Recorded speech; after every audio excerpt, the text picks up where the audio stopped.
Have you ever heard of Rebecca Maples? She's from Cleveland. She lives in Cleveland. And she's a singer, actor, a songwriter, and a TV host. And I'm really looking forward to talking with her. I know her sister Robin and her brother Billy.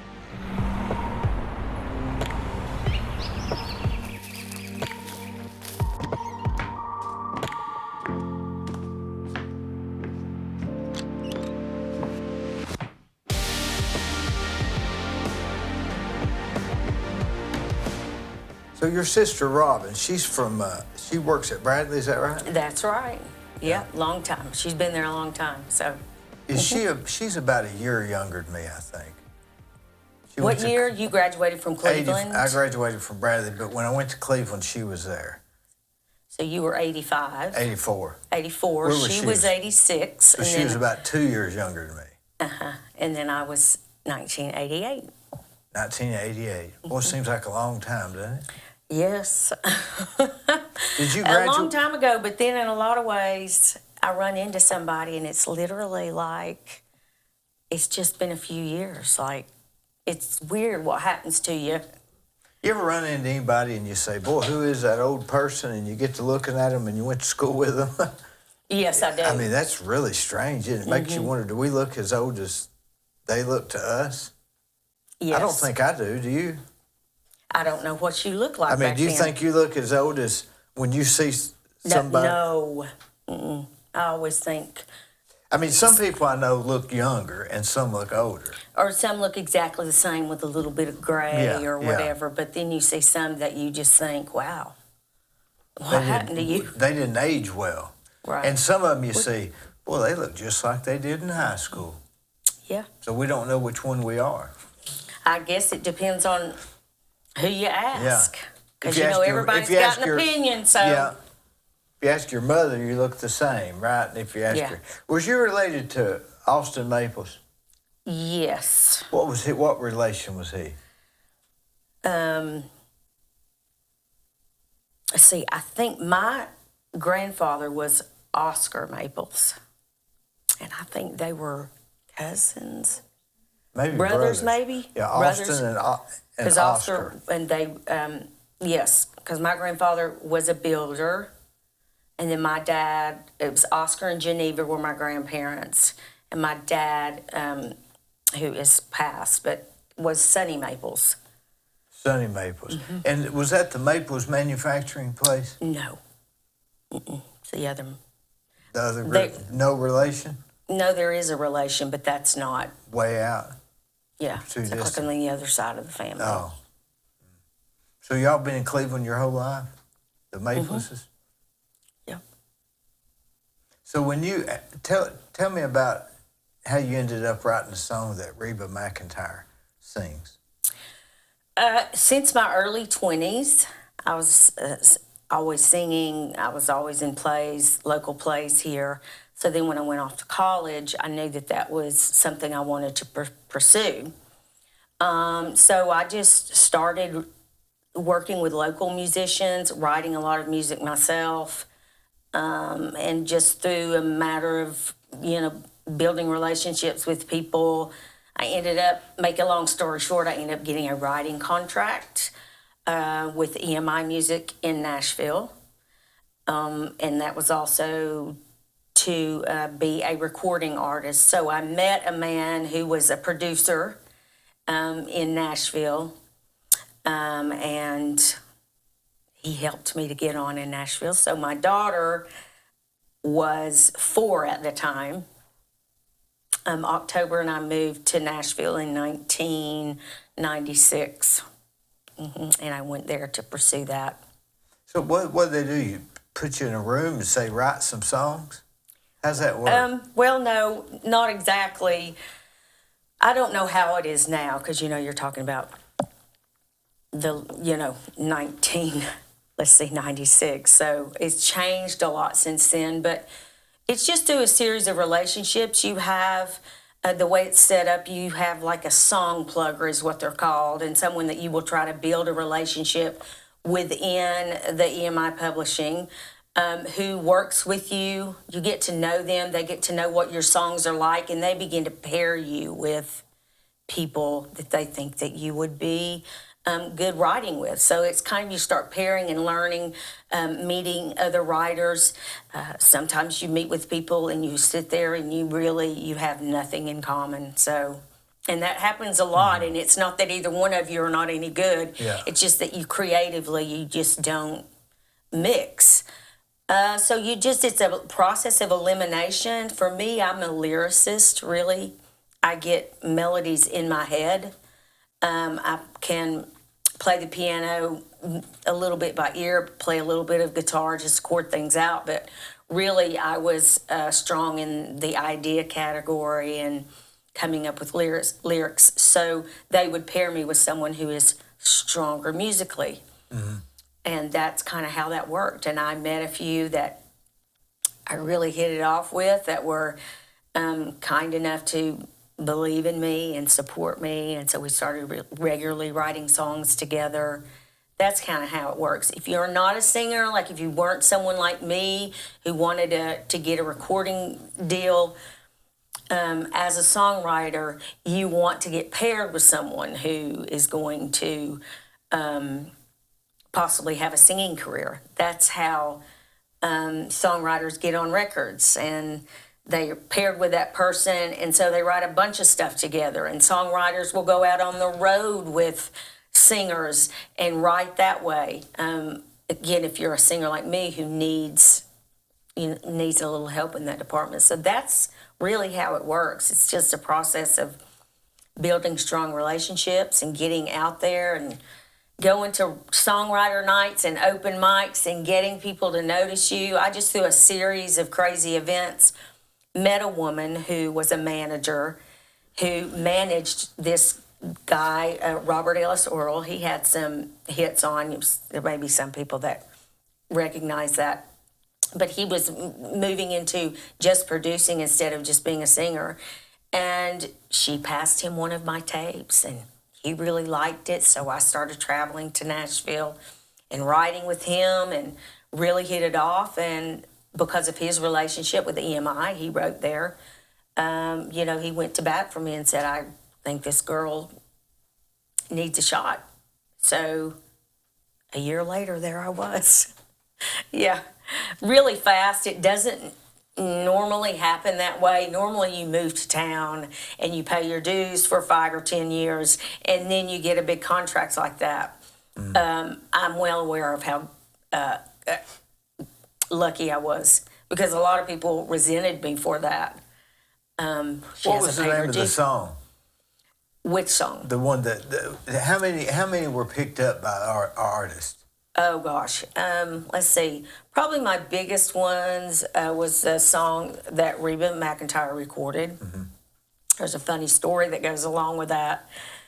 And then there was a song in Gilmore Girls Gilmore that Girls. played in Gilmore Girls. Those were my two probably biggest ones. And then later, when I started phasing out and left EMI, we ended up selling a lot of my older songs, just selling them overseas, and they get played and used over there all the time. So, but the funny story with Reba's song, of course, we're talking late 90s. She was big. She was the queen.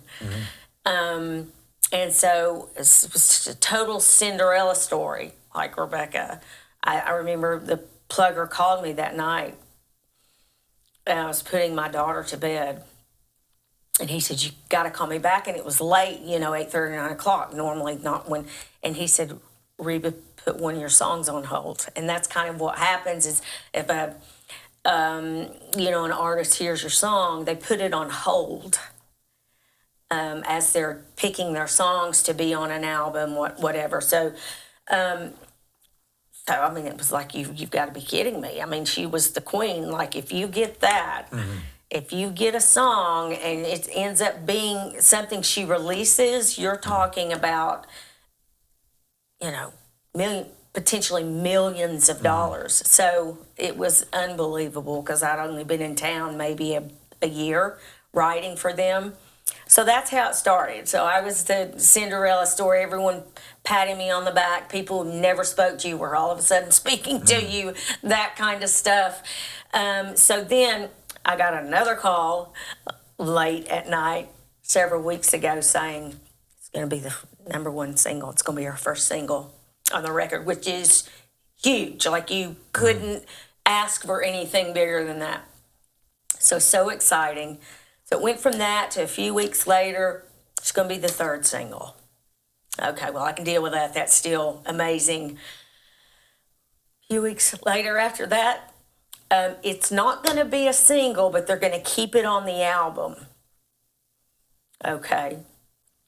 So then I get another call. This is just to give you an example of how crazy it is behind the scenes. So then I get another call saying they want to go in and change the bridge. What's a bridge? It's just a bridge is a part of the song. She wanted to change it. Like the chorus or something? Well, you have a verse, a chorus, and then you can, not every song has one, but most of them, a bridge, which takes you back to the chorus, but it's not a verse. Never heard of that. Well, they're in a lot of songs. You'll notice if you'll start listening, I promise you'll pick the bridge out. But anyway, so he wanted to change a part of that. So I was not a part of that writing session, but my writing partner went in based on what the producer had asked to be changed, worked it up and kind of did it a little differently. Because when we recorded it, it was more, we really wrote it in mind for a pop artist. We weren't even writing that day. It's just what came out of the session when we were writing. It was a pop sound. The lyrics were more pop than they were country. So when we recorded that, it was very Alanis Morissette type. It's just, like I said, the way the song came out. Though we were really thinking of pitching it for Alanis Morissette or someone like that. Not even something that I, as an artist, don't know if I would have even recorded that. It was definitely more of a pop sound. They wanted to change the bridge to make it more country, and you can't change the melody in a song when you have the copyright, but you can, the way it's produced, you can make it sound completely different. So anyway, so they did that, and this is a course over, it's been so long ago, I want to say it's probably over the course of 4 to 5 months maybe. So then they did all of that. She recorded it to be on the album, and then at the 11th hour, they did not choose it to be on the album. So that's the process that I went through of, oh my God, to then it wasn't even going to be released onto the radio. What they decided to do in the end is, this is when Reba was on tour with Brooks and Dunn. And they ended up releasing a bonus CD that they gave to their fan club members, and they passed it out at concerts and did that sort of thing, special events. There were 2 songs from Brooks and Dunn, and then 2 songs from Reba's collection, and that song was one of them, my song. So considerably less money you're talking about. That's more of a flat fee instead of a royalty fee, like you get paid just one flat, amount for it. So that's the process of that one song, just a whole bunch of stuff, a long period of stuff. That's the ups and downs of that business. That's why people say it's so hard. It's really it's an everyday thing there. So, well, if you could write a song that she might potentially want, it looks like you could just sing it yourself, but I guess you don't have unless you had the recognition, then nobody would listen to it, right? Well, and they, you can write it with certain recording artists in mind, certain singers in mind, and that happens all the time. If you've been in town long enough, the chords that a certain artist sings and uses a lot in their music, you know the producer that's producing those albums, so you know what his or her, you know, what their tastes are like. So you may create a song, you know, with those things in mind. But just of that particular song, we were just writing. We just were writing with. I had an idea for a song. I had a lot of the chorus in my mind, and then we sat down at the piano, and that's just kind of the way it came out. Both of us. That's the way our writing sessions were. Like we never really, I think, potentially wanted everything to be for me. I mean, that's why we were writing, is to come up with, you know, enough songs to take to the publisher, to take to a recording house for me to get a record deal. But that's just not the way the song came out that day. It would be hard to make a living as a songwriter, wouldn't it? Well, you can make a lot of money. Songwriting is a very lucrative business, but to get in on the inside, it's really tough. I think it's probably even more tough now. The internet has changed so much. Like, there was no internet. I had no cell phone back then. I mean, it was different, and all of technology changes everything, and that's definitely something that has changed how that. Then you have now a legitimate way to get into the business is to go into one of these America's Got Talent or any of those. Or just start singing on YouTube, put it out a reel. Well, and if it were now when I was that age and I wanted to still pursue that, would be a natural. I would have been at every America's Got Talent, every talk show, because it is a legitimate way to get in the business now. It's at least it's a path. Yeah, I mean, Justin Bieber was a YouTube star. That's how he was discovered. What about the guy from Fort Oglethorpe?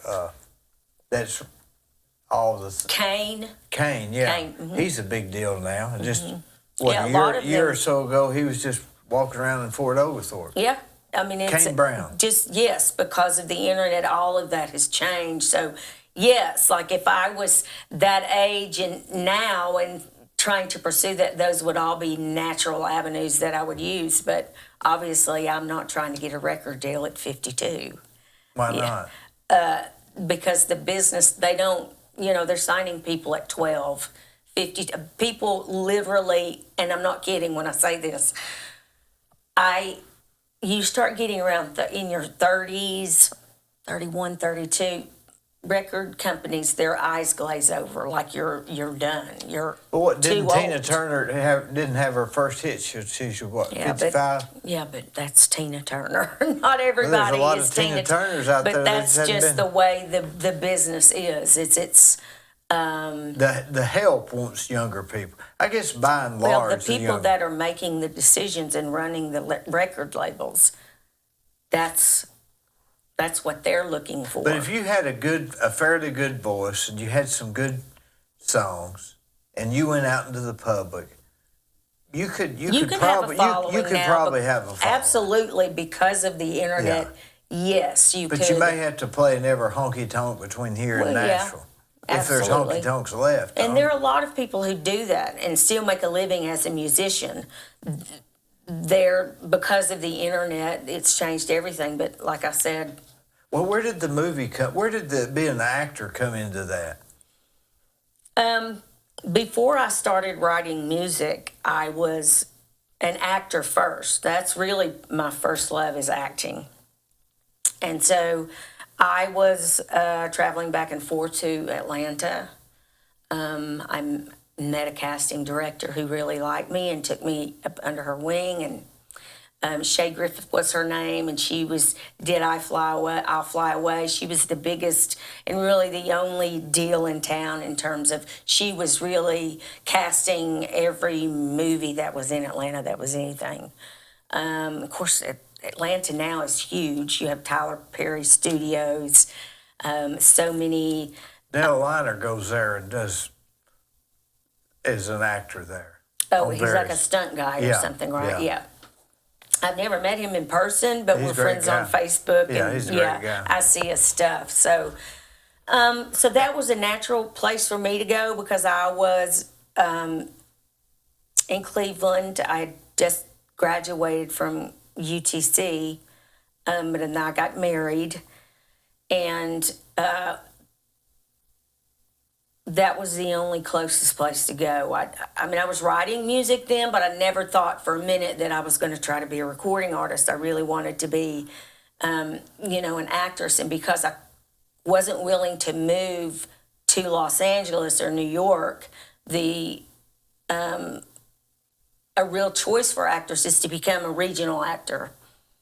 For instance, if you live in Atlanta, there are plenty of actors in Atlanta who work all the time that you would never know about. Like a character actor? Or commercials. I mean, it's a place to start. Chicago or Boston or that's just their job. I'll act however you want me to act. You pay me, and I work out of this region. yes, and infomercials. That's a lot of training videos. People are hired to do those things. Of course, with AI and technology changing, and that's going to change all of that. It's going to change it's going to change everything. Music for sure, right? I mean, well, it's just going to change everything. I think it's going to be hard for AI or Chat GPT to bring out the. I don't know. There's something about an artist that I don't think that can bring out. No, I mean there isn't. It's an intelligence for sure, though, and if it's prompt to bring those kind of emotions out, then it will. But you have to prompt it to do those things like speak in a conversational tone, speak warm and be funny. If you give them those prompts, Chat GPT will spit you something out that has that in there. Will it interrupt? Because that's what I do a lot. I interrupt people. I mean, that's just my nature. I already know what you're going to say, and I jump to the conclusion. It's strictly by what you prompt them to do. So it would have a hard time interrupting. I suppose I guess. so. Yeah. So that's how I know if it's real or not. But I mean, because everybody does that a little bit. But it's. I guess it just depends on who you ask. So how many acting gigs did you do? Well, In the Heat of the Night was the biggest one. That was Carol O'Connor? Carol O'Connor. It actually was the final 2-hour movie. Did you meet him? I did. What was he like? Just like he is on television. How tall was he? Oh, he's a short man. Like my height or shorter? I mean... Say shorter. Shorter. He was so much shorter. So much shorter. Yes, sweet man. Let's see. That was a fun time. That was really a fun time. Let's see. What did he say to you? I saw you in your underwear. Is that right? You look good in your underwear. Yes. Because I was in my underwear. Now listen, don't take that the wrong way. It was very tasteful. Every episode was different. Was that in the show, or yes. was he talking about? Oh. No, it was in the show. Yes, yes. This George C. Scott was in it, which was huge. I did not get to meet him, but I'd rather meet Carol O'Connor. Yeah, he was something. He was funny. Just real sweet, soft-spoken more than in the show. He's just a sweet man. And then I had lobster with Apollo Creed, Carl Weathers, from the Rocky movies, Apollo Creed. Well, but he was in it, so I got to have a lobster with him, a meal with him. You mean like how many at the table? It was him and the star of the show, Josh Lucas, who's huge now, but... He dip his lobster in the I don't butter? remember. I'm sure. I mean... bibs out, yeah, rolling up. They're just normal people. Yeah, I don't think I ate very much. I was, Do you think they get that stardom because of the stars have aligned for them, or do you think they're just really hardworking behind the scenes? What's your thoughts? Oh, I think it's both. Yeah, I think it's both. I definitely think that. There's so much chance that goes into it. hundreds and hundreds and hundreds of actors who were just as good and better than people that are working that you know. Sure. It's just they just never got the chance. Yeah, that's what I Never- don't understand. Even like songwriters, there's thousands of songs being written as we speak. That are just as good, if not better, than what you hear on the radio. So, and singers that sing in the Yes. shower, you think, man, Yeah. but It's just, so I don't know what the trick is. Do you? I think it's just fate. Ultimately, it comes down to it's what you're meant to do. You think you can't force it? I personally think that it's just really what, I mean, so many things have to fall into place for you to become someone, a household name. Some people do get it because they're just so tenacious that they finally, it happens for them. But I just think it's just what you've got to be meant to do it. Like God has to kind of shine down on you for it to all happen. For everything to line up. Yes. Or maybe it's timing, or maybe It's timing. It's so many things. It's but you don't the think it's team strictly just hard work.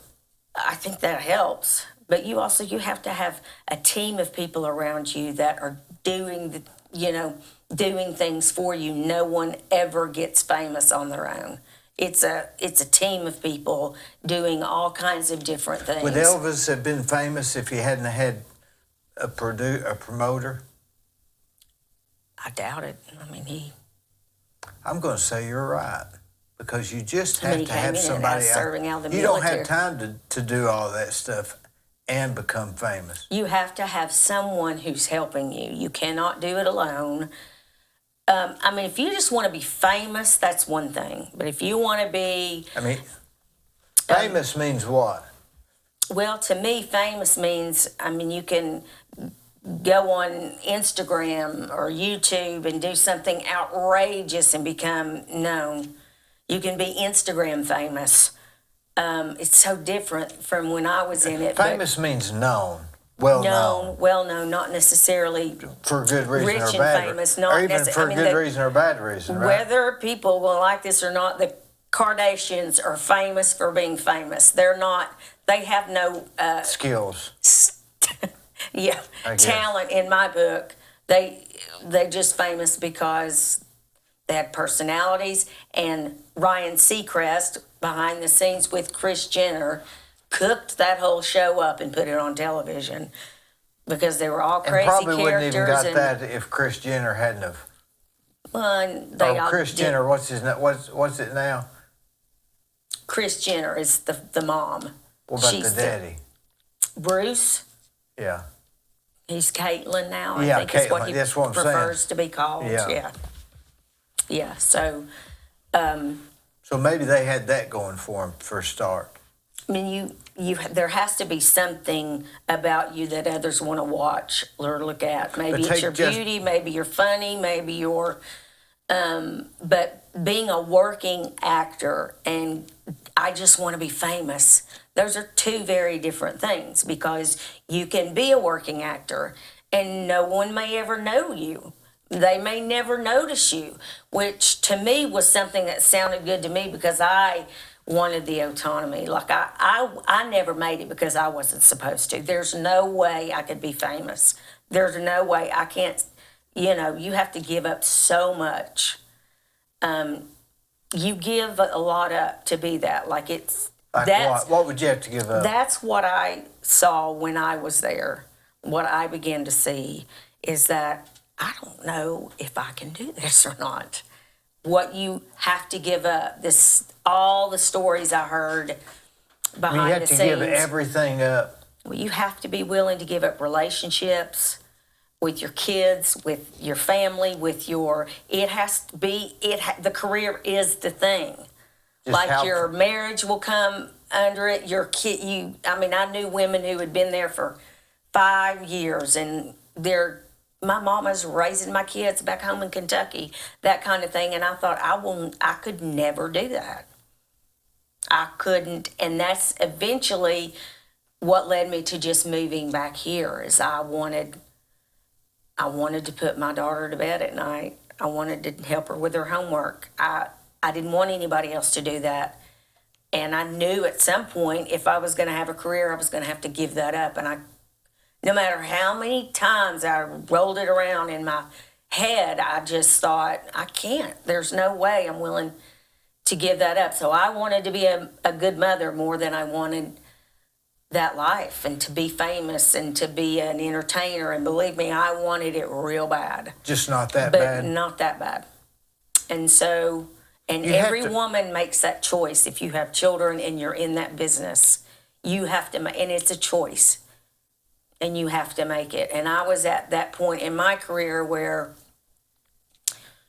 you know, we're going to have to stick you on a bus, and you're going to have to do a tour. If you get a recording contract, you're on a bus for a year.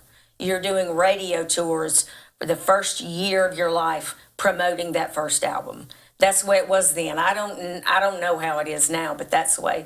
And so, my daughter was already in kindergarten when we were living there, and then by the time we moved back here, she was going into first grade, and they can't live on a bus with you. Not if you want them to be normal kids. You can homeschool them. Yeah, but what kind of how fun is that for them? That's not fun.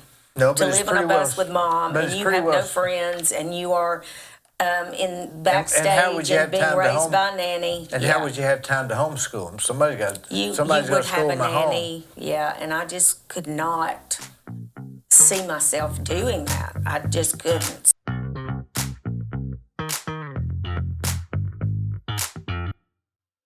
On the courthouse square at 30 2nd Street is the law firm of Logan Thompson Law. Since 1965, they have served the legal needs for the good citizens of Cleveland Bradley County. If you've got a problem, they're no problem. Give them a call.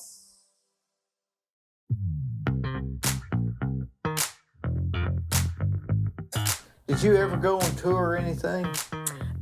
No, I mean, that was kind of where we were. You were. And again, I just was like, I can't. There's no way. But now in old Hollywood, you had a lot of character actors. Like, who was that guy that played on Green Acres that had the pig? Mr. Ziffel. He played on Petticoat Junction, Gunsmoke several times. Yeah. And Green Acres, Beverly Hillbillies, Yeah. Wells Fargo. Yeah. So he was just kind of a stand-in. Well, those, there are lots of actors. There's some but actors. those are just actors. They're not They're character famous. actors. They do it because they love it. They make a nice living, and they don't have to go through all that other. Yeah. So I mean, it's a legitimate option to be a regional actor. There are lots of actors in Atlanta that I see them in various films, who have had fantastic like careers. Walking By or something. Well, no, that pay, a local lawyer or a, whatever, I don't know, but who have short 2 or 3 lines in a movie kind like of these thing. peanuts are salty. Remember on that Yeah. Seinfeld thing? Yes. These peanuts are making me thirsty. Yeah. But, so, it's back then anyway, it was a legitimate choice, and I could still be a mom and, So what'd you do? Haven't. Pack your bags and head back to Cleveland all at one time? Or did well, it evolve? over the course of several weeks. Yeah. And then we moved back, and I was still, the producer I was working with, I had changed producers. His name is Bob Regan. He's written, I don't know how many #1 songs he's had, but he's the best. I love him to death still. I still talk to him all the time. But we were still working together, and he's like, you can't give it up. Let's just see. Let's just keep writing and see what happens. So I moved home so that my mom and my daughter's father and all of our families it was easier. They could help me with her, and I could just travel up there and stay for a day or two and then come back here. I was singing at the station house in Chattanooga at night. So I did that for What were you singing? just local songs. It's closed now, but it was called Where the was Station it? House. Where was it It at? was at the Chattanooga Choo Choo. What year was that? oh gosh, I worked there 2 different times. So it would have been 1998, and I worked there for a couple of years. And I worked there right before I moved to Nashville, too. So 1995, 96. If you had to do it all over again, would you have done it differently? No, I don't think so. I've never regretted not pursuing it anymore. I mean, no. Would not have been worth the price my child would have had to pay. Did you get paid a lot for being on the movie with Carol O'Connor? How's that work? For a while, yeah, it was. I mean, you have an agent who negotiates all that for you, and for the first several years, you get replay. You get paid for replays and things like that, but that phased out after a while. Every once in a while, I'll get a $2 or $3 check in the mail. Yeah. But you know, if you did a lot of that, like the guy that played Ed Ziffel, he probably does so many of them. Maybe they add up. Well, they do. It's like I said, it's a nice living. You make a great living at it, and you can still have a normal life. You know, so you're saying to be a star like that or famous, you've got to really give up just about everything. that's what I thought. Yeah. And that's probably right. And still not maybe make it. I mean, if you thought you could give it all up and you were guaranteed to make it, that'd be one thing. But when you say, I got to give it all up and I may not make it. I mean, if you're young and single and you aren't even thinking about having a family yet, and that's a great thing. If I had not had a child, I probably would have gone all the way. But I did have a child, so... and it changes everything. I mean, you just have to decide what's most important to you. And I just saw it enough. I saw what people were giving up. I mean, I knew a lot of those people, and they've been married 5 times, and their kids hate them, and, you know, they're not happy people. So you can't have much money if you've been married 5 times. I mean, you've seen the same movies I have about those people and what it's really like and what they really gave up, and it, can destroy you. I mean, you're famous, but...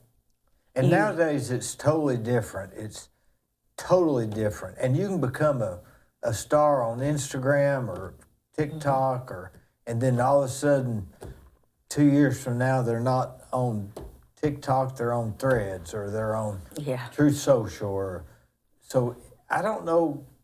It's changed a lot. It almost changes faster than you can make a living at either one of them. Well, that's what the internet, that technology is always changing. Like today, I'll have, by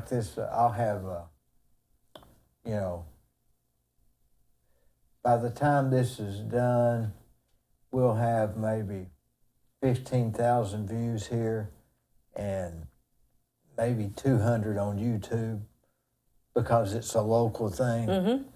But if people stop watching Facebook, then I'll just have YouTube, and YouTube is, why would they watch this? So it's a really weird dynamic, and if you could sit down and think about it long enough, you could figure out the answer, looking at the patterns and way things are going. But who's got that much time? You have to have somebody that's doing that for you. You have to have a social media marketing manager. Yeah. You have people who are putting all that together for you. Like I said, Or you just pushing can't. it. Or you might get lucky and go viral overnight, which is what happens to a lot of these people now. I don't think this show's going to go viral, but... And it can go viral for, like I had Jerry Mathers, the Beaver, on. He's had like 100,000 views.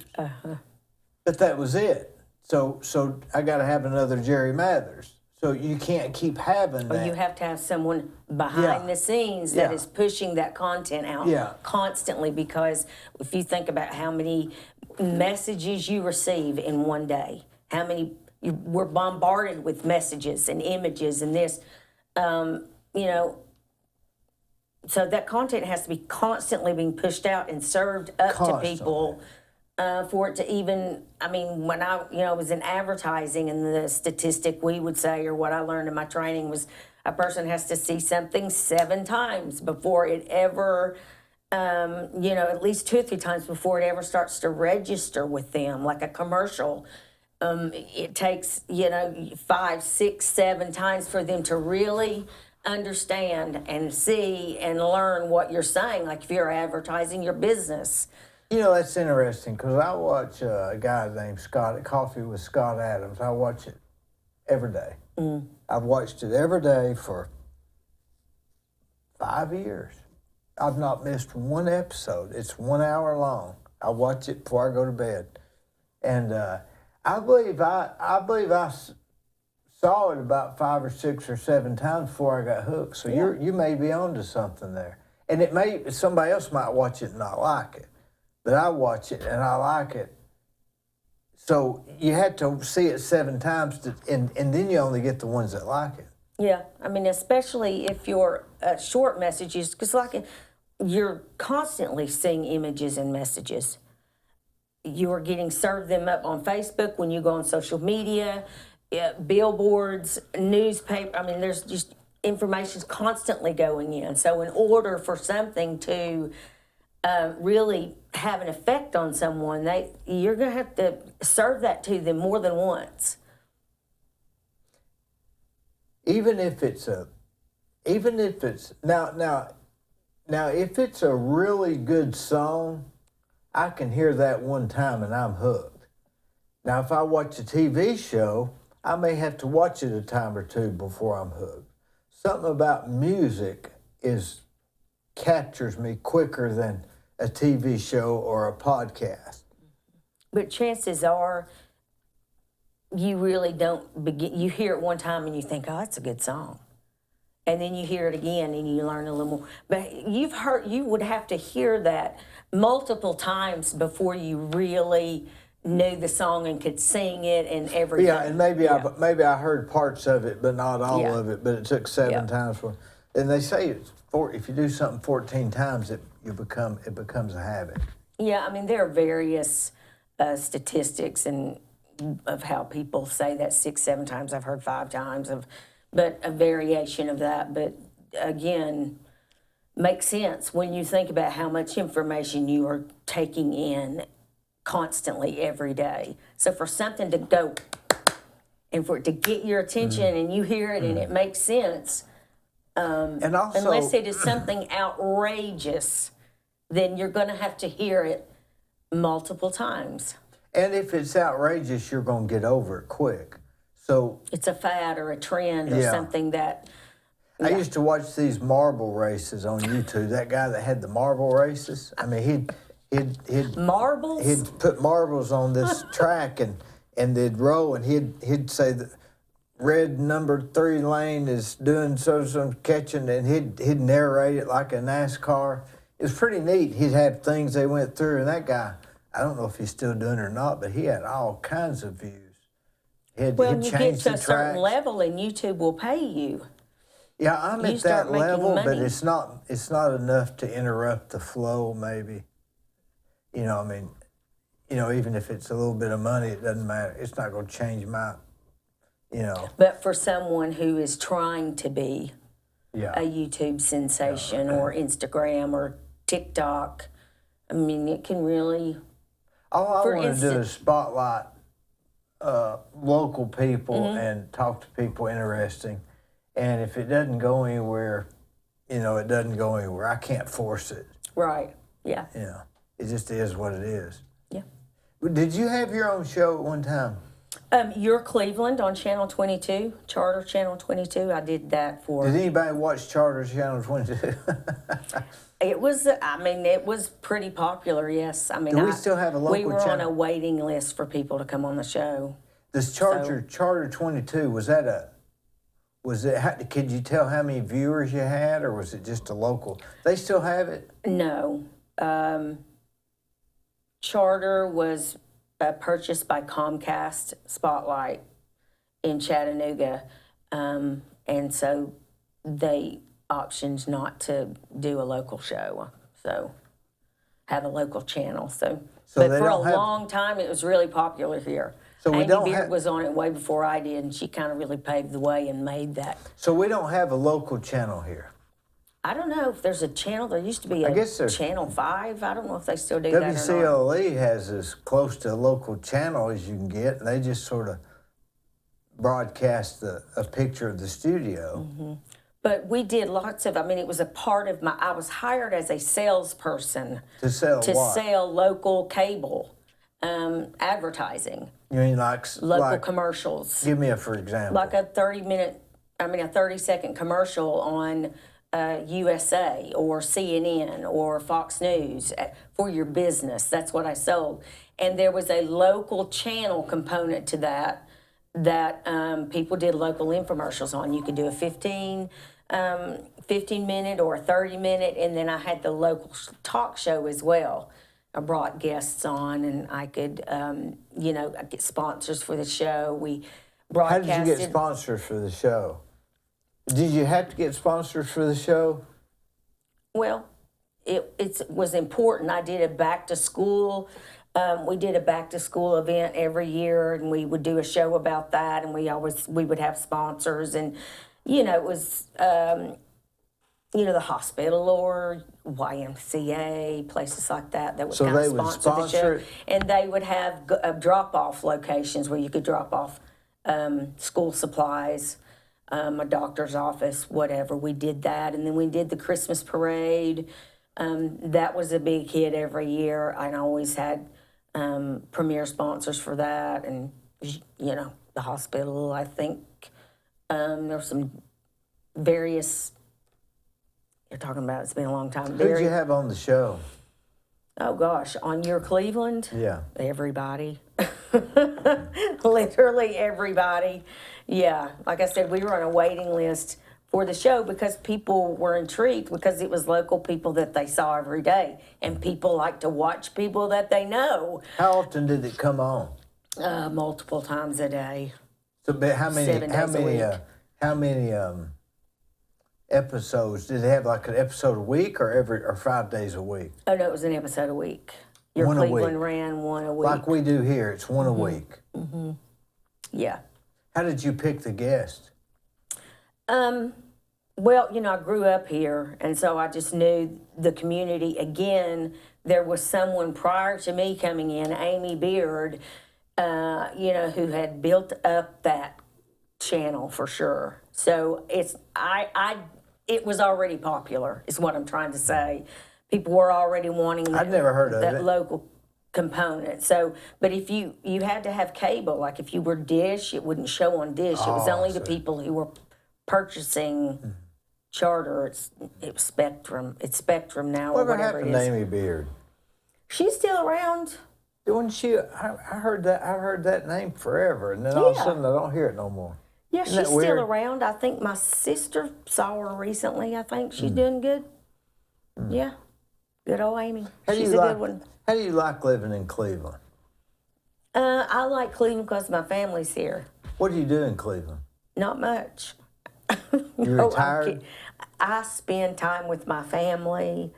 Again, I'm building a business. I'm a family gal. What business So that's are you why I'm building? here. If my family wasn't here, I would be wherever they were. What business are you building? It's an online business that has a soft launch. It's just, but I'm not. Is it clothing? I'm not ready to talk about it. No, I did have an online boutique for a while, but I closed that. Yeah. So, but I'm not ready to talk. It hasn't had a big launch yet. I'm still working the kinks What do you out. like about Cleveland? Like it. I like that my family's here, and I like having relationships. I grew up here, and it's when you move away, which I've done multiple times. My last stint was I moved to Pennsylvania like 6 years ago. I was there for a year, What for? just because I needed a change. There's got to be more to it. There was a musical project I was working on with a friend of my best friend. lived up there, and we put together a little a band, and I wanted to do something different. My daughter was in Murfreesboro finishing up her college education. I thought, why not?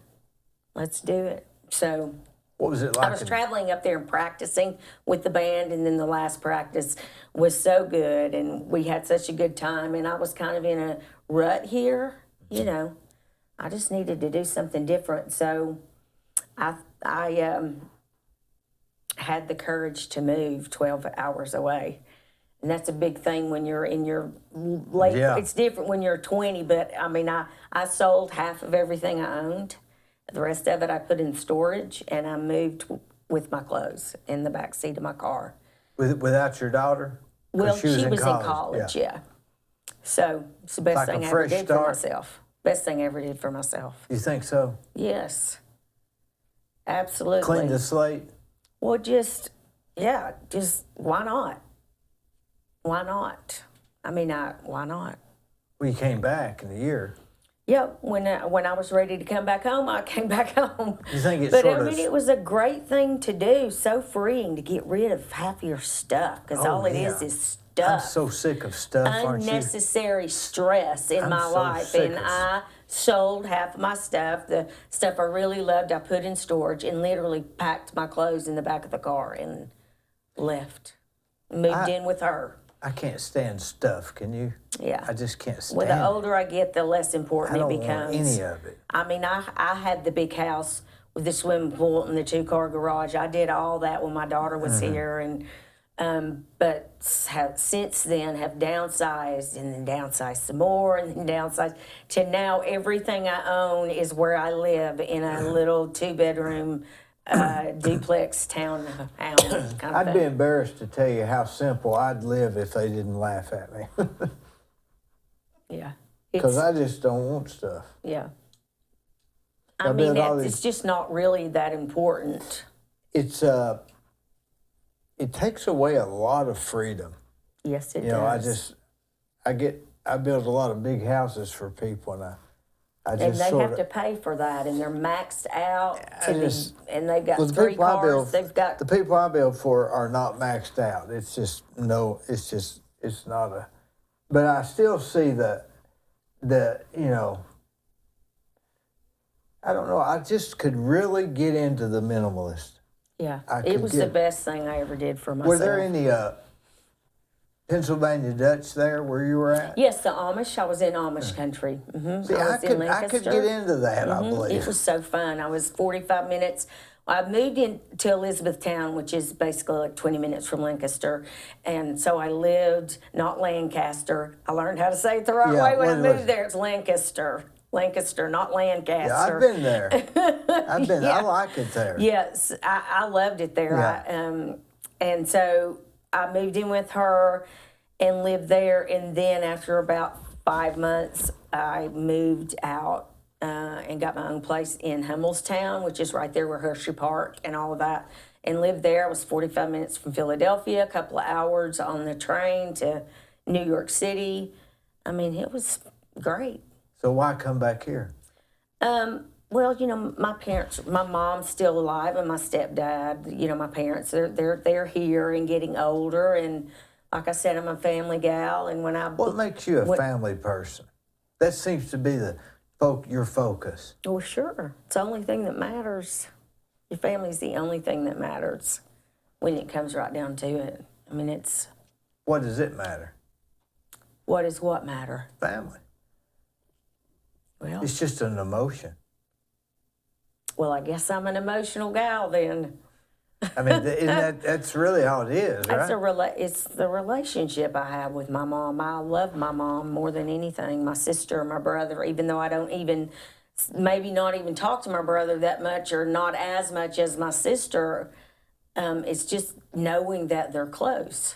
Because I have moved away several times and been away, and to me, that's what I have learned most of all is that that's the only thing that matters. Is Robin like that with family? I don't know. You'd have to ask her. I mean, what's your thoughts? I think family's real important to her. Yeah. I mean, Wonder who her ins- kids are wonder who her ins- everything. Wonder who instilled that. I don't know. I mean, my brother's very close with his family. I I'm think close it's with my probably just the kids. relationships. And listen, we're as dysfunctional as the next person, as the next family. Believe me. But at the end of the day, they're there for me, solid every time, and that's you can't get that from just and just having the connection in the community. Like if something were to happen, I could call somebody But who nothing's could going help to me. happen, so what does it matter? No, but I mean, what's if I gonna needed happen? something and I couldn't, there's a million people I Well, could if you're call to in come La- pick me if up you're on the side of the road. But if you're in I, Pennsylvania, you can call AAA. it's not the same thing. Not when you're a single woman in a strange place. You can't just call anybody to help you on the side of the road. Speaking of dysfunctional families, remember that sitcom Soap? Yes. They were so Yeah, nowadays. I don't think I was allowed to watch that. No, I it was like really bad. in but grammar school. Right I now, think. it wouldn't even be that dysfunctional, would it? Why no? Don't you remember how how controversial it was when the show Maude came on? It was so Oh, controversial yeah. because she was a divorced woman, And she wore what was that dress she wore? A muumuu? like a muumuu. It was Boy, she was total ugly. controversy She when was it came ugly. out because she was a divorced woman on television. They might have been swingers or something too, right? Couldn't he? You're they making had that up. No, I think they had the. I No. think that was behind. I think that was the idea behind it. Yeah. I don't remember it like that. Yeah, because the shag carpet and all that. You're so silly. You're making No, that no, up. I'm not. I'm not. I believe that was I because she I had don't the. know. That wasn't in my broadcasting education when I got my Maude. degree. I hadn't heard that part. What was it? Maude was a spring. Was it Rona that was a spring off of Maude? Remember Rona? The movie Rona, the Yeah. sitcom Rona. Yeah, that was she was a a spring spring off off of of- Maude, or was Maude a spring off of Neither Rona? one. No, one of them was a spring off of the other. Definitely. We have to look that up. I think Rona Can was. we Google that? Because I don't think that's right. I think but Rona was a spring off I of wanted Maude. to say Rona was off of another sitcom. Mary Mary Tyler Moore. Was she a spring off of Mary Tyler Moore? So what was Maude a spring off of? I don't. Or Maude and Rona was played on Maude. No, Now, I it don't was- know if Maude was a spring off of Rona or if No, Rona, it was Mary Tyler Moore. Is that what you just said? but It's Mary Tyler Moore was. I mean, that was a lot better show than Rona or Maude. And Mary Tyler Moore had it. She had it. She threw the hat up and all that stuff. Remember, That's she that threw the hat girl. up. Is that the same thing? No. Mary Tyler Moore was the She worked in the newsroom with newsroom. Ted. Ted, what's Yeah. his name? She was important because she was like the first really working woman, professional working woman. Mary Tyler Moore. She had the That's sunken what living that show room. really was. Well, it was a good show, wasn't it? Mary Tyler Moore. Well, I didn't watch that. I was little in grammar school and I liked that girl. That girl, you She's threw the her one hat that threw up. the hat up. She I was loved so that. happy. And then One Day at a Time, I liked One that. Day at a Time. Which because was it that? kind of resembled my family. She was a divorced woman with the 2 kids, and they Oh, lived it had in the Indianapolis, I yeah, think it was. And no. Bart Schneider. the handyman had the tool belt. Yeah. And then, of course, He took care of him, didn't he? Yeah, I loved the Brady Bunch. I like the ran Brady. home from Stewart School every day. Isn't that funny? So I could get home and watch. It came on at 3:30. I think that's right, 3:30 or 4. I loved that. I've seen every single episode of that. That was and a good show, Alice, wasn't it? Alice, One Day yeah. at a Time. Yeah, but one I day don't at a even watch one day at a TV time. What anymore. was it you said before that? Alice. One Day at a Time. Alice. Yeah, but what was Brady that you Bunch. said before that? That girl? No, the one where the handyman. One Day at a Time. Yeah, One that Day was at a One Time, Day yeah. at a Time. Was Yeah. she Alice? No, Alice was she worked in the diner. Yeah, I like that. I Arizona. like that. Yeah, Yeah, in yeah. Phoenix. Kiss my grits. Yeah, that Flo. Flo. Yeah. That was Flo. And Mel. It was- Yeah. Yeah. Then they did a spinoff of Mel's Diner, but it didn't do didn't do very no well. good, did it? Yeah, that didn't last. And What is- Love Boat on Saturday nights. I And like then Fantasy Love Boat. Island was after. Was The Fantasy plane, Island? the plane, Was it was- Fantasy Island and Love Boat? They came on right after each other. Yes, And then Love Boat came on at 9, and Fantasy Island came on at 10. And Carol Burnett came on at 11:30. Is that right? No, she was earlier in the night. I still love Carol Burnett. I do too. Lucy was my favorite. I never liked Lucille Lucy. Ball I is- never liked Lucy Oh, for some reason. she's the best. I love Lucy. You like female actors. You Well, keep mentioning female actors. well, I mean, yeah, I think I have. I'm drawn to other women that I see myself in. I mean, there's Do you think we learn through imitation? no. I think you learn your environment is everything. Isn't that the same thing? I don't know. I don't think. Is that what you were saying? Is Yeah, it wouldn't environment? imitation be environment? Same thing. The first 7 years of your life, I think, are crucial to the forming of the. That's what the Seventh-day Adventists say. They say if you raise a child to they're 7, you'll have them the rest of your life. But But I think, I mean, you can grow into another person outside of that environment, but those first 7 years are going to be things that you're formed by. Doesn't mean you can't change, because people can change anything they want, but that's what they say. That do you watch any sitcoms now? no, There's not any, is there? Big Bang Theory? Boy, it's funny. I don't watch TV. Have you ever watched The Big Bang Theory? I know what it is, but no, I've never watched it. It is really I haven't funny. been into a sitcom, and Well, I hadn't I either. don't even have regular TV. You got Roku? What you got? Well, I mean, I have Samsung TV, but no, I don't. I just have apps. I have all the apps, yeah. streaming apps, but Yeah, I don't. I think that's Roku. I was doing YouTube TV and had all the regular channels Yeah. like ABC, CBS, Yeah. all that. And then I decided to do a little, get rid of it just to see, just a little exercise to see. Oh, I bet you Because I wouldn't even felt like notice. I'd never, I mean, I was paying $75 a month for something I was never watching. And so I like Good Morning America. I Who's like on watching it? morning news. Good morning. Who's or on Channel Good Morning? 3, Who's either on one. Good Morning America? Michael Strahan and Roberts.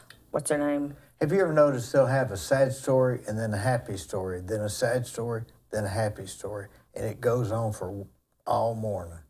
That's the way they do it. That's intentional. I can't stand it. I can't stand Like that it's all show. very intentional, and yeah, so I just don't. So anyway, and I didn't miss it, so I've never gotten it back. I mean, I watch streaming news. That's the same, almost exactly the same newscast as. What streaming news? Well, they have a ABC News morning show that's streaming. They're just different journalists, different anchors, and it's So- the same, basically the same newscast. My internet bill at my house is $288 a month, and I don't even know what I watch. I don't even think I watch anything. That is Crazy. outrageous. It's crazy. I'd get rid of it if I had time. Well, I don't know who I'd to be call. making time. You got too much money if you can let $280 a month go. I don't That's even know. crazy. I would never pay that. I don't even know what it is because I don't watch anything. A bunch of channels. What you don't I watch is at night is I go to McKay's bookstore and I buy the CDs of old sitcoms. And I'm watching Batman right now, the That is original. hilarious. Oh, it's funny. I'm in the fourth You season. need to get It's one great. of those free TV apps where all of that is on there and you can see it anytime. I like to plug it in, know which one I'm on, and then You should get rid of. I like just going to need to McKay. get- Have you ever been to McKay's? Oh yeah, Boy, my it's- daughter and I used to go there all the It's time. packed. Yeah, people don't know how many people go to McKay's bookstore. Is it and still packed? It's packed, right? Yeah, we used to go like they're on Saturdays. That if was our they're thing. We'd open go right down there. now, it's packed. I mean, you can't even get in line. Yeah, 'Cause they got- anytime I've ever been there, it's been packed. It's really a phenomena Yeah. to watch how many people go in there. It's really unexplainable. I don't know where they come from, and I mean, they're not, getting Batman, so I don't know what they're getting except old. You get Books, movies, music, books, all kinds of stuff. And they've got gifts too. You can get gifts. I mean, you can get. I think the fun of that for a lot of people, like for me even, is just finding a gem that someone else just gives away and thinks it's nothing, but to you it's something. You might find something you collect that someone it means nothing to them, but you find it. That's what I find fun about antiquing is I like to go in and find the gems hidden among a bunch of junk. That's how I antique instead of going and paying $2,500 for a dresser. I'd rather find one somewhere and, fix it up myself and pay $50 for it.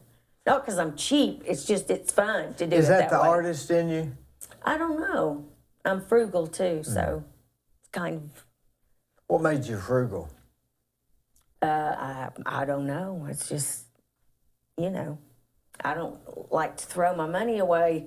I know the value of $1, especially now since it's worth about half of what it used to be. Yeah. Boy, it's unreal, isn't it? What things are costing now. I just think, it's just a personality trait, I think. I went to Cook's Food Store for lunch today, and the cat in that little thing they got, what do they call that? The cafe or deli there. Bakery. I went there after church. Uh-huh. You know what it was just for me? And I got water, $10.99. $9.82, and I thought it was like $5. It used to be like $5. but nothing is. I think It was eggs good. have gone It was back good, down, actually. but yeah. You ever eat in there? Not in years because I have a gluten allergy, so I only eat gluten-free stuff, so I can't eat any of the fun stuff anymore. What is gluten? It's a protein that's in, Bread? yeah, most people think that wheat and gluten are the same thing, but they're not. Gluten is in wheat, but gluten is actually a protein, a binding protein that binds. So it's basically anything in a box has probably got gluten in it. A lot of soups, most breads. But options are getting better and better, I'm finding. When I first went gluten-free, probably 7 years ago. Do you feel better? Well, yeah, that's why I started doing it, because I was sick all the time and I couldn't figure out what was wrong What'd with you me. have? What made you have feeling sick? Pain all the time, like widespread, constant pain. I mean, like inflammation or something? Yeah, and just hurting. Like, Arthritis? when you have the flu, you have those, that's what I was feeling like all the time. And I kept going to doctors and they'd try this medicine and that medicine and just, I just pain all the time. Did that stop it awful. completely? And when I went gluten-free, like quickly, like within 2 days, I felt like a different person. And it's no doctor told me to do that. It's just me just getting aggressive about my own health because I just felt terrible all the time. And I just thought, I can't live this way. I'm not going to live this way. There's got to be. What, did you wake up sore or what, stiff? Just hurting all the time. All your muscles. Yeah. I was diagnosed with fibromyalgia and I had a bladder disorder. All of that is better now. So you're saying getting off gluten, did it solve it completely or just? For the most part. I mean, I still have a bad day, but my bladder, it solved that altogether. I had a bladder disease called the interstitial cystitis. Yeah, I hurt all the time. It's like having Charlie horses in your bladder. It's awful. I had treatments all the time. How can you have treatments for that? Well, they call them rescue treatments, where they just,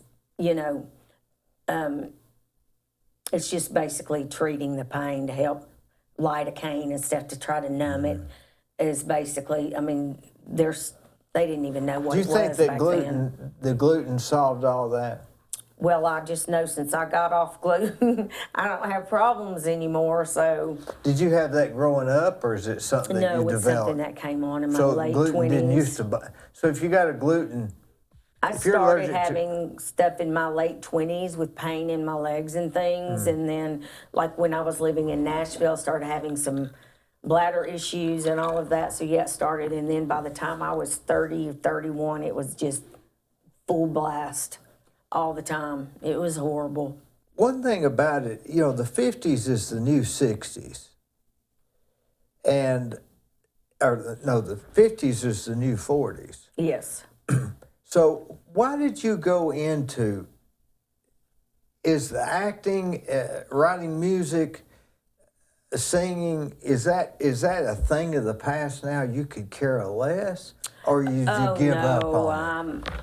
I'm always going to be a writer. I write still all the time, not music, but journals, and I've written a children's book, and I wrote a manuscript when my daughter was it took me like 3 years to write it was like a women's fiction book that I never got published, but I still have that. So no, I'm just a creative person. I used to teach drama and help. I have voice lessons at the house, and that's just in the last couple of years, or right before COVID, and then we stopped and we never got back. So I taught voice lessons out of my house, and I just think that's, I don't know, they say it's a left brain, right brain thing. I don't know. That's just me, just creative. That's where all my strengths lie. Are you Aquarius? No, I'm a Libra. Yeah, which is balance is important. So I think the more of an extrovert you are, the more of that attention seeking you are. And I have, especially as I grow older, I've kind of turned into like an introvert. You don't seem like somebody that's craving attention to me. Yeah. And that was always a problem to me. Like you can't be shy and be, it's a weird place to be. And I think the more I grew into myself and as an adult, I don't need that attention. Like, I don't like anybody to be in my business. Did you then? I don't think when you're in your early 20s, you don't think about stuff like that. I mean, performing was all I ever knew.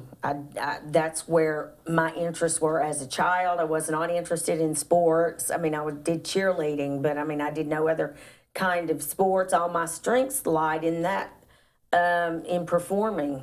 So that's what I went with. That's why I thought, well, I wanted my career to be. But the older that I got, you sort of settle into who you really are, and I could never be famous.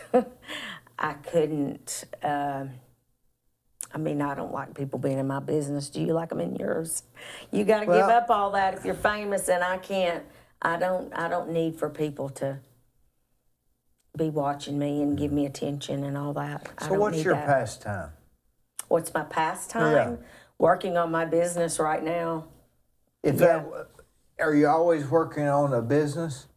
I'm always doing something creative. Yeah. I mean, you don't like. Are you into sports or exercise or the green way or going to movies? I used to ride bikes all the time, and then I had a really bad accident, and I never got back into it. But yeah, I like to walk.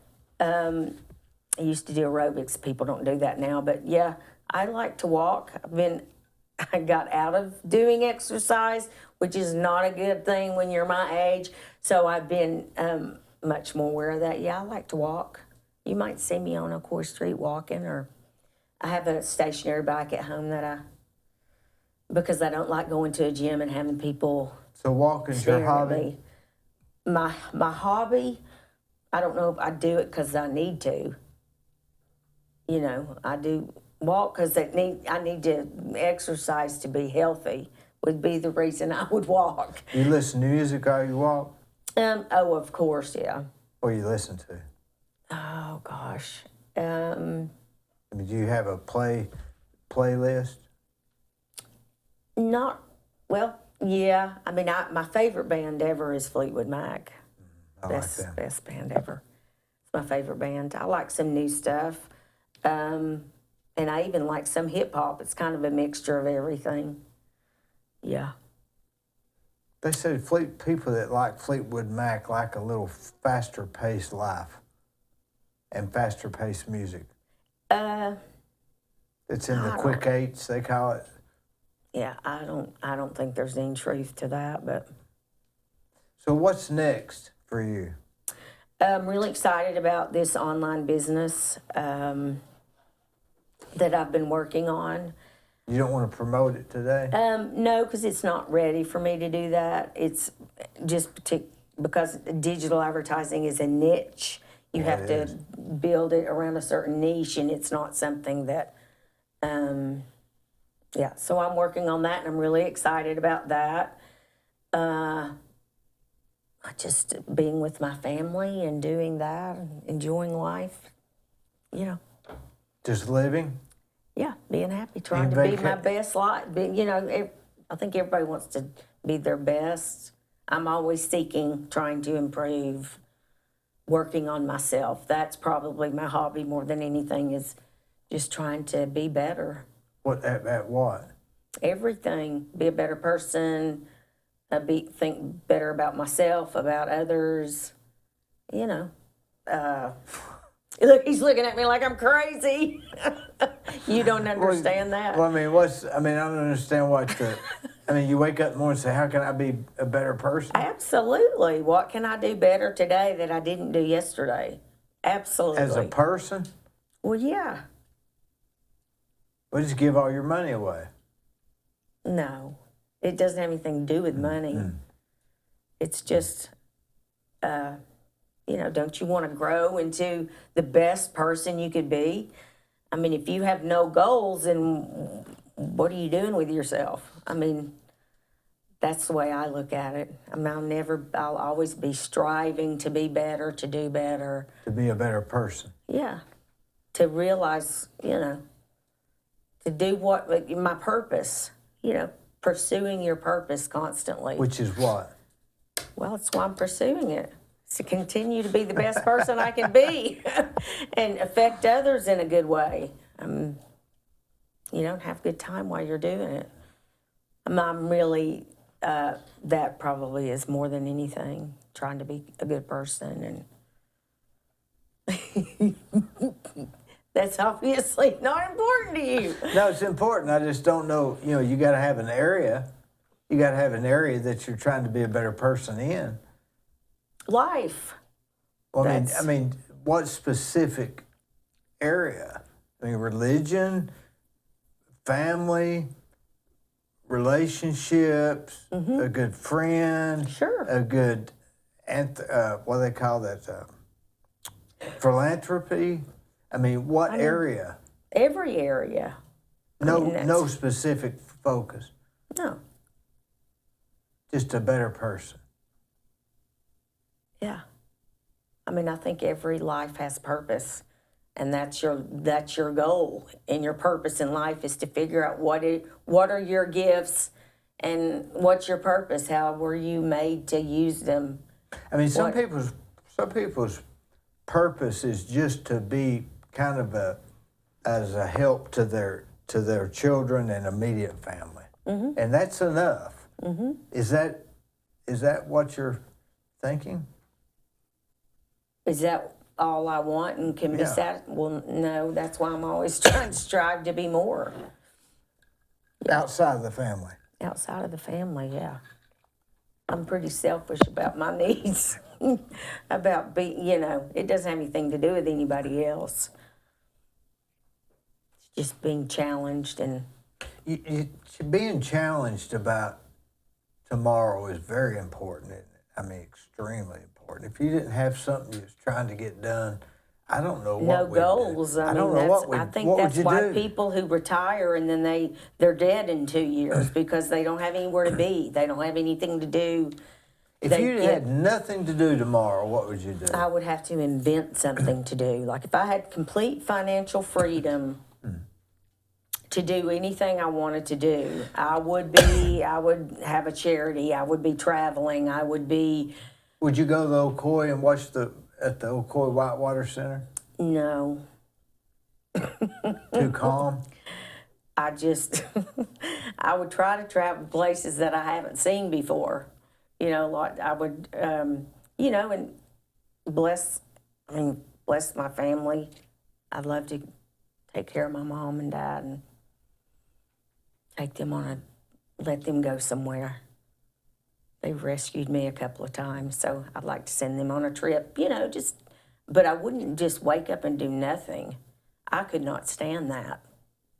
I'd go crazy, wouldn't you? Yes. I'd start thinking about everything. There would be something I was working on.